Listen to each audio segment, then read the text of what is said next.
propósito de recortes, hay uno muy polémico, los famosos 8,600 millones de pesos para la Ciudad de México. Se ha hablado mucho en los medios del Fondo de Capitalidad que está demandando el jefe de gobierno, Miguel Ángel Mancera. Más allá de los duelos de sonrisas entre ustedes, ¿tú traes pleito con Mancera, Mira, con el gobierno del no DF? solo no tengo pleito con Mancera, sino que lo estimo en lo personal y en lo profesional. Yo, si fuera indiscreto, diría que yo los veía muy cuates ahí en el palco de Pumas, pero como no soy indiscreto, mejor no digo nada. Y luego dije, pues, ¿por qué ahora traen No, en el palco de Pumas, y podíamos habernos encontrado en la lucha libre. lucha libre, donde hemos estado? Pocas gentes yo conozco que disfruten tanto la ciudad como tú. Y a ti te consta que pocas gentes la disfrutan tanto como yo. Me parece que es una gran ciudad y me parece que merece todo el apoyo y todo el acompañamiento. Pero nos regresa a otro tema metodológico del presupuesto. Pusimos el ejemplo de CONACYT. Hay fondos ya en los fideicomisos de CONACYT, ocupa menos espacio. ¿Qué le va a pasar a la ciudad en sus ingresos el año que entra? Solamente de aportaciones y de participaciones va a recibir casi 9,600 millones de pesos más. Por lo que no puede uno hacer un ejercicio pues, de equilibrio parcial. O sea, hay que ver un poco el entorno. No nos estás haciendo cuentas chinas, secretario. Ahí está, ¿no? A ver, participaciones y aportaciones. En el 2017 comparado con el 2016, 9,600 millones de pesos adicionales. Las inversiones que habremos de hacer en el túnel emisor Oriente, que habrán de ser más o menos 3,400 millones de pesos. Obras de infraestructura que habremos de apoyar, sobre todo de índole hidráulica, que habremos de apoyar a través del FONADIN, casi 900 millones de pesos adicionales. La inversión en infraestructura muy importante que vamos a hacer el año que entra en el México-Toluca tiene en su vertiente social más relevante la que va de Observatorio a Santa Fe, que resuelve el problema de transporte público de esa zona. ¿Por qué en el planteamiento que se hace del presupuesto pues no aparece el fondo de capitalidad? Porque en esta evaluación, en donde todos estamos haciendo un esfuerzo, si una entidad está recibiendo 9,600 millones extras de participaciones y aportaciones, una aportación muy relevante para la infraestructura hidráulica, para el túnel emisor Oriente, para el transporte público en la ciudad, por la vertiente del metro, pues sentíamos que había espacio para que todos juntos hiciéramos ese esfuerzo.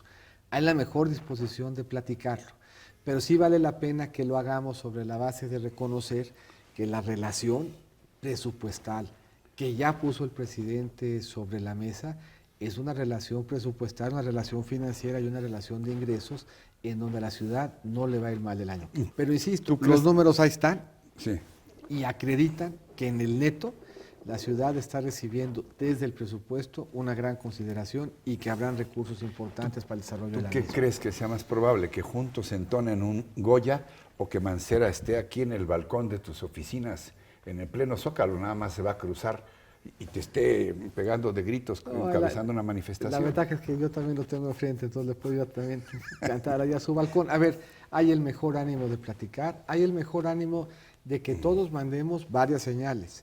Aquí sí es importante que todos mandemos la señal de que estamos dispuestos a hacer un esfuerzo.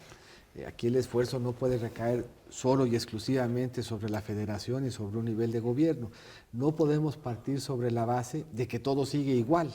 No podemos partir sobre la base de que habiendo en alguna medida incurrido en deuda para soportar algunos de estos presupuestos, ahora que no lo vamos a hacer, no todos tengan que hacer un esfuerzo. Pero yo creo que si partimos sobre la base de que todos tenemos que poner, de que todos tenemos que aportar, y si revisamos el presupuesto que se sometió a consideración, no hay una sola secretaría que no tenga un recorte. Entonces, si en esto ha habido disposición del Ejército, de la Marina, de todas las secretarías de Estado, del presidente encabezándolo, de hacer un esfuerzo en aras de cuidar al país, pues yo estoy cierto que no podemos pedirle menos. Ahora, ¿el gobierno sí va a hacer un esfuerzo? A ver, 20% de todo el gasto de operación del gobierno se está recortando. Es un recorte enorme. Nunca habíamos presentado desde el Ejecutivo un esfuerzo en materia de lo que cuesta operar el gobierno de esa magnitud.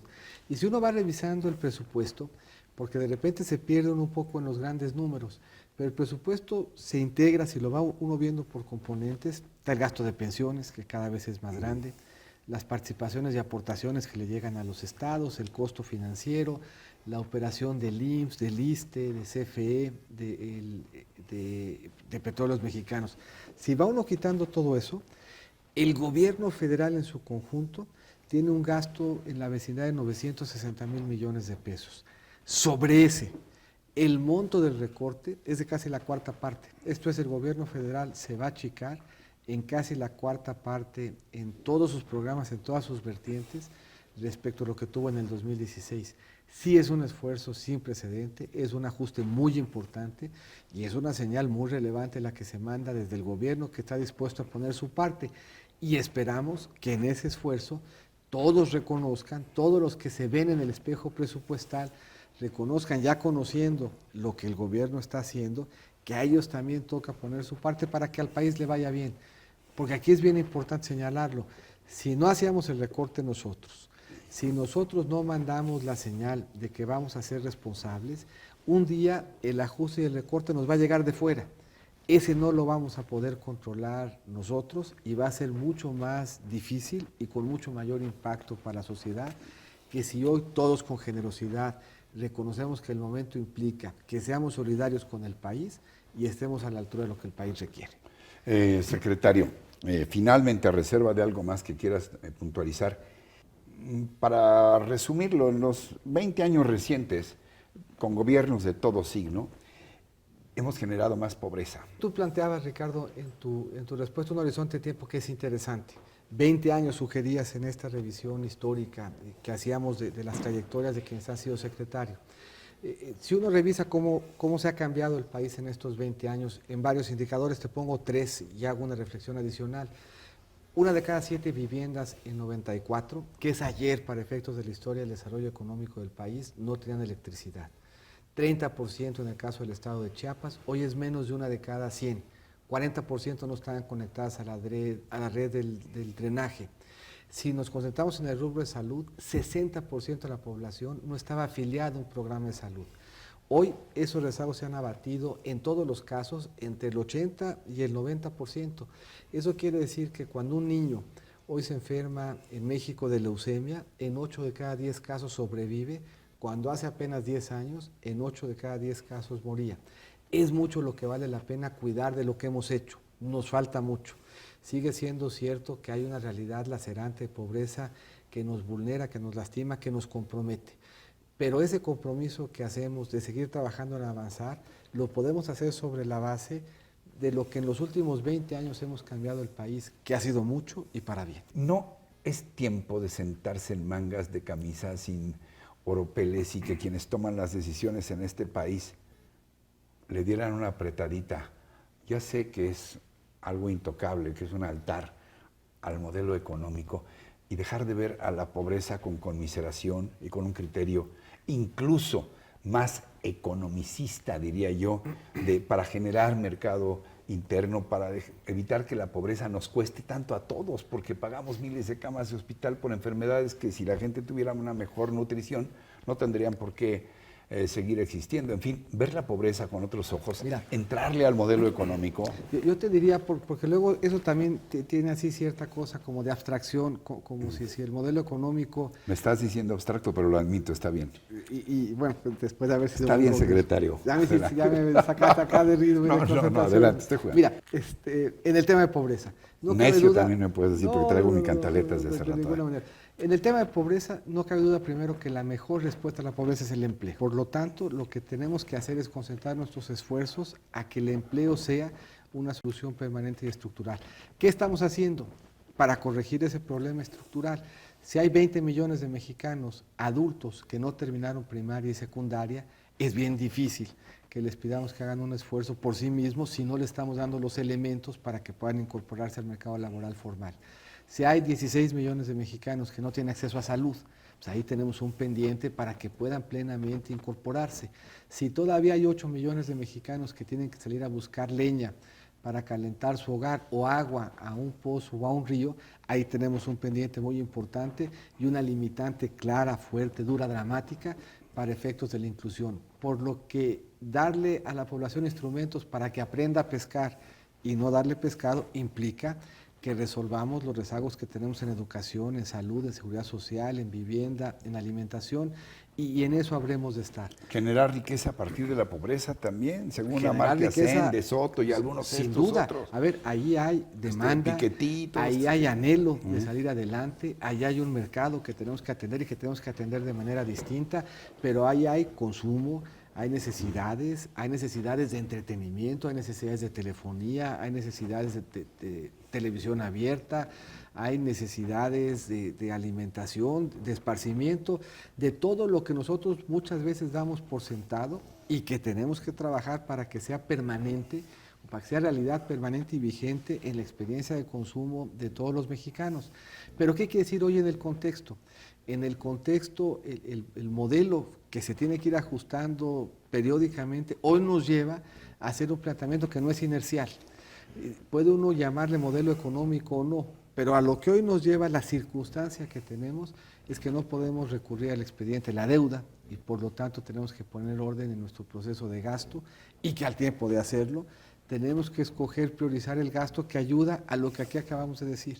El gasto que ayuda a que llegue el agua, a que esté presente la luz, el drenaje, la alimentación, la educación, la alimentación, porque eso es lo único que nos va a permitir que tengamos un solo México. Un México en donde todos estemos en oportunidad de aprovechar de aprovechar los espacios que el país va generando y que va construyendo. Si nos quedamos cortos en los esfuerzos de educación o de salud o de alimentación, nos habremos de quedar cortos también en términos de construir un país incluyente. Pero ahí, en esa construcción, lo primero que tenemos que hacer es que el país no se nos desordene, que el país preserve, como siempre ha tenido, confianza, buen nombre, que su palabra y su crédito valgan y que lo vayamos cuidando entre todos. Finalmente, ¿qué le dirías a quienes nos están viendo y escuchando? Retomo una frase que dijiste, que al país, hace dos respuestas, que al país le vaya bien. ¿Y qué le dirías a quienes nos están viendo y escuchando y que tengan dudas respecto a si estas determinaciones son efectivamente para que a todos, pero sobre todo al país, le vaya bien?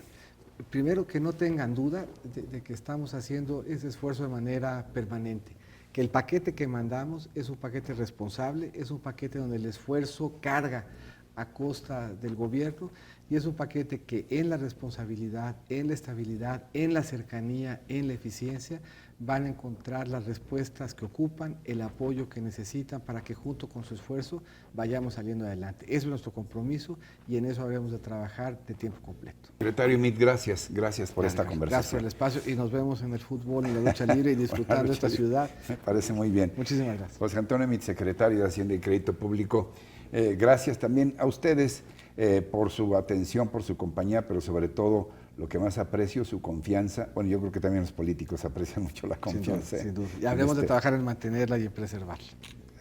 Gracias.